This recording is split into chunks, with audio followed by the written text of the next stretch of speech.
ಓಂ ಶ್ರೀ ಗುರುಬಸವಲಿಂಗಾಯ ನಮಃ.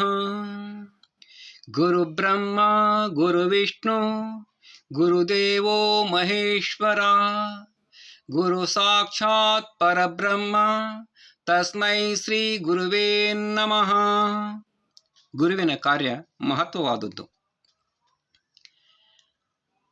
ಒಳಗೆ ಶೋಧಿಸಿ ಹೊರಗೆ ಶುದ್ಧೈಸಿ ಒಳಹೊರಗೆಂಬ ಉಭಯ ಸಂಖ್ಯೆಯ ಕಳೆದು ಸ್ಫಟಿಕದ ಸಲಾಕೆಯಂತೆ ತಳೆವೆಳಗು ಮಾಡಿ ಸುಕ್ಷೇತ್ರವನರಿದು ಬೀಜವ ಬಿತ್ತುವಂತೆ ಶಿಷ್ಯನ ಸರ್ವ ಪ್ರಪಂಚವ ನಿವೃತ್ತಿಯಂ ಮಾಡಿ ನಿಜ ಉಪದೇಶವನ್ನಿತ್ತು ಆ ಶಿಷ್ಯನ ನಿಜದಾದಿ ನೈದಿಸುವಾಗ ಜ್ಞಾನಗುರು.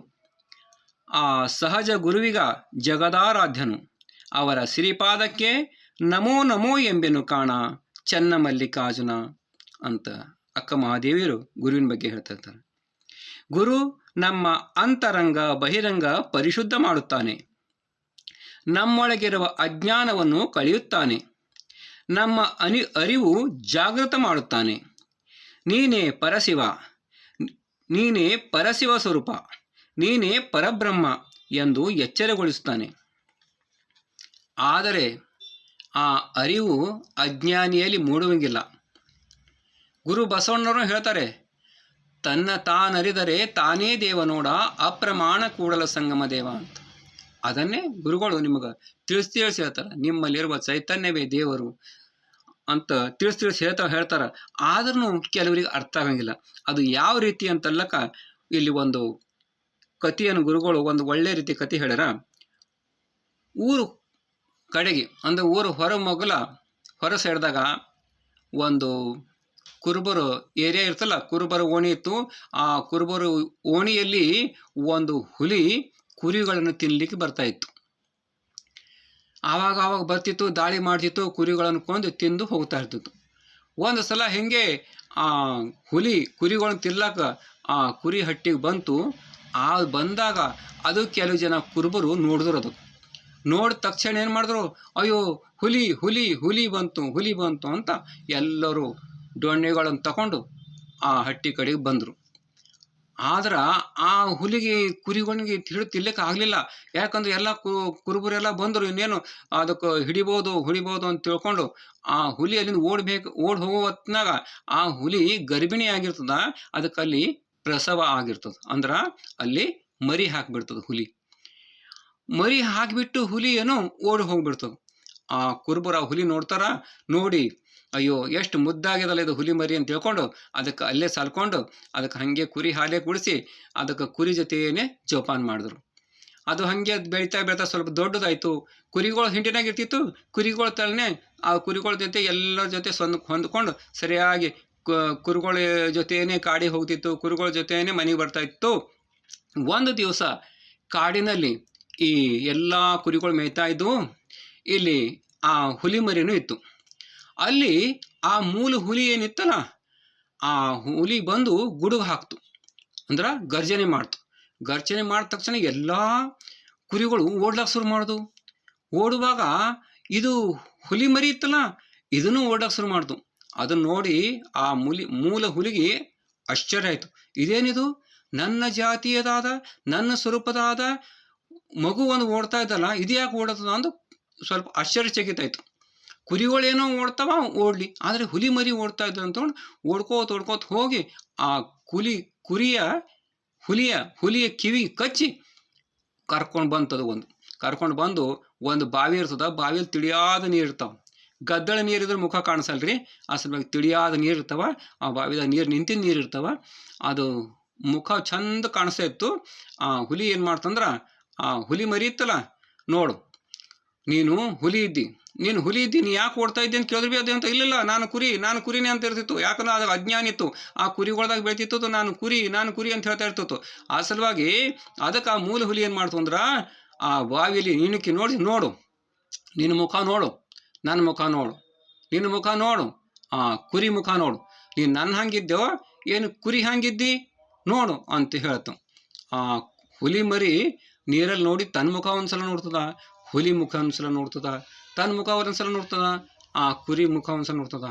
ಆಗ ಅದಕ್ಕೆ ಅರಿವಾಯಿತು, ನಾನು ಕುರಿ ಅಲ್ಲ, ನಾನು ಹುಲಿಮರಿ, ನಾನು ಹುಲಿಮರಿ ಅಂತ ಅದಕ್ಕೆ ಅರ್ಥ ಆಯಿತು. ಆದ್ರೆ ಅದಕ್ಕೆ ಅದು ಮೊದಲು ಹುಲಿಮರಿನೇ ಇತ್ತು.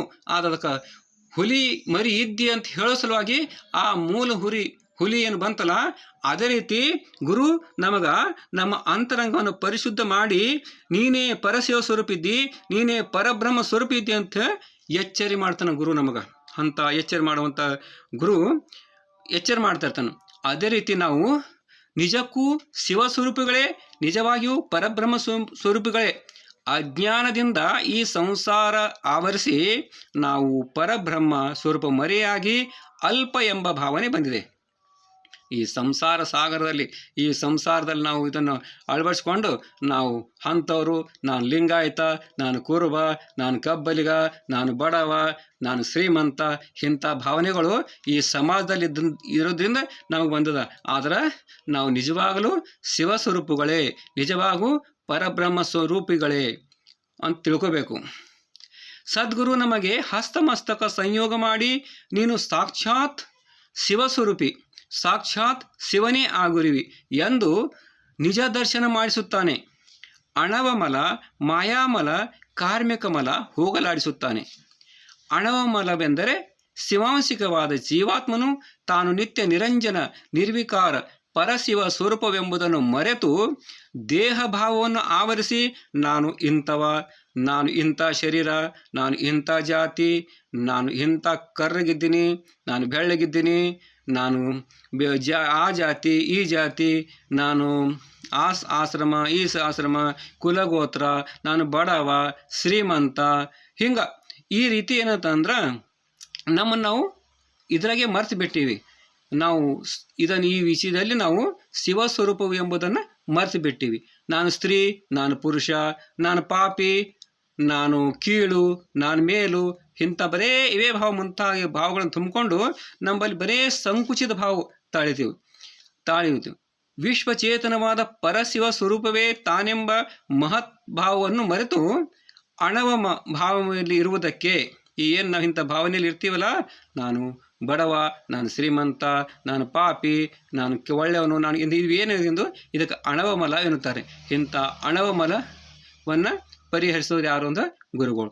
ಅದಕ್ಕೆ ಅಕ್ಕಮಾದಿ ಹೇಳ್ತಾರೆ, ಜೀವದ ಜಂಜಡವ ಮಾಣಿಸಯ್ಯ ಎಂದು ಅಕ್ಕ ಕರೆದುದನ್ನು ಸ್ಮರಿಸಬಹುದು. ಇನ್ನು ಮಾಯಾಮಲವೆಂದರೆ ಮನದ ಮರವೇ, ಅಜ್ಞಾನ. ಅಂತರಂಗದಲ್ಲಿ ಅಮೂಲ್ಯವಾದ ಶಿವಶಕ್ತಿಯ ಅರಿವು ಇದ್ದರೂ ಆ ಅರಿವು ಅಳವಡಿಸಿಕೊಳ್ಳದೆ ಅಜ್ಞಾನದಿಂದ ಅವಗುಣದ ಆಗರವಾಗಿರುವ ಮನದ ಮರೆವು ಮಾಯಾಮಲ. ಅಜ್ಞಾನ, ಅವಗುಣ, ದುರ್ಗುಣ, ದುರಾಚಾರ, ದೋಷ ಇವೆಲ್ಲ ಮಾಯಾಮಲ ಅಂತ ಹೇಳ್ತಾರೆ. ಇದನ್ನು ಅಕ್ಕ ಮಾಯಾದೇವಿ ಹೇಳ್ತಾರ, ಎನ್ನ ಮಾಯದ ಮದವ ಮುರಿಯಯ್ಯ ಅಂತ ಗುರುವಿನಲ್ಲಿ ಪ್ರಾರ್ಥನೆ ಮಾಡ್ತಾರೆ. ಇನ್ನು ಮೂರನೇದು ಕಾರ್ಮಿಕ ಮಲ ಅಂದ್ರೆ ನಮ್ಮ ಶರೀರದ ಮೂಲಕ ಮಾಡಿರುವ ದುಷ್ಕಾರ್ಯಗಳ ಮೊತ್ತ. ನಾವು ಇನ್ನೊಬ್ಬರಿಗೆ ತ್ರಾಸು ಕೊಡ್ತೀವಿ, ಇನ್ನೊಬ್ಬರು ಮನಸ್ಸು ನೋಯಿಸ್ತೀವಿ, ನಾವು ಇನ್ನೊಬ್ಬರು ಹೋಗಿ ಒಂದು ಆಯುಧದಿಂದ ಕೊಲೆ ಮಾಡೋದು ಕೊಲೆ ಅಷ್ಟೇ ಅಲ್ಲ, ನಾವು ಮನಸ್ಸಿನಿಂದನೂ ಕೊಲೆ ಮಾಡಬಾರ್ದು. ಮನಸ್ಸಿನಿಂದ ಕಳ್ಳತನ ಮಾಡಬಾರ್ದು, ಸುಳ್ಳು ಹೇಳಬಾರ್ದು, ಇನ್ನೊಬ್ಬರನ್ನ ಬೈಬಾರ್ದು. ಈ ರೀತಿ ಇವೆಲ್ಲ ಏನವ ಈ ನಾವೇನು ಅಜ್ಞಾನಿಂದ ಏನು ನಾವು ಶರೀರದಿಂದ ಏನು ಮಾಡ್ತೀವಿಲ್ಲ, ಇವೆಲ್ಲಗಳು ಅನಾಚಾರ ಏನು ಮಾಡ್ತೀವಿ, ಅನಾಚಾರ ದುರಾಚಾರಗಳು, ಇವೆಲ್ಲ ಕಾರ್ಯರೂಪದ ಎಲ್ಲ ಮಾಡುವಂಥ ಮೊತ್ತವೇ ಕಾರ್ಮಿಕ ಮಲ ಅಂತ ಹೇಳ್ತಾರೆ. ಅಕ್ಕ ಮಹಾದೇವಿ ತಾಯರು ಎನ್ನ ಕಾಯದ ಕತ್ತಲೆ ಕಳೆಯಯ್ಯ ಎಂದು ಗುರುವಿನ ಮೊರೆ ಹೋಗಿದ್ದಾರೆ.